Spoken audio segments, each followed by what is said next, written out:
જંબુસર તાલુકાના વેદેજ ગામે શ્રી દગંબર જૈન સમાજના સહયોગથી આંખની તપાસ તેમજ મોતિયાના ઓપરેશનનો રાહત દરે વિશાળ કેમ્પ યોજાયો હતો.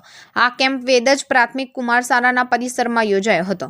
આ સેવા કાર્યમાં જંબુસર તાલુકાના વેદેજ ગામના હાલ બહાર વસતા જૈન સમાજના દાનશીલ સહયોગીઓ વિમળાબેન રાજનીકાંત શાહ, ચેતનાબેન મુકેશ શાહ, સરલાબેન મહેન્દ્ર શાહ, જયંતીલાલ જેઠાલાલ શાહ, બિપિન્દ્રચંદ્ર સુંદરલાલ શાહનો મહત્વપૂર્ણ સહયોગ મળ્યો હતો. કેમ્પ દરમિયાન કુલ 261 વ્યક્તિઓએ નંબરવાળા ચશ્મા આપવામાં આવ્યા, જ્યારે 20થી વધુ મોતિયાના દર્દીઓને ઓપરેશનનો લાભ અપાયો હતો. ગ્રામ્ય વિસ્તારના દર્દીઓ માટે આ કેમ્પ આશીર્વાદરૂપ સાબિત થયો હતો. આ સમગ્ર કેમ્પને સફળ બનાવવા માટે નવીનચંદ્ર શાહે વિશેષ જહેમત ઉઠાવી હતી, તેમજ સ્થાનિક જૈન સમાજના સભ્યો અને સ્વયંસેવકો દ્વારા સરાહનીય સેવાભાવ દર્શાવવામાં આવ્યો હતો.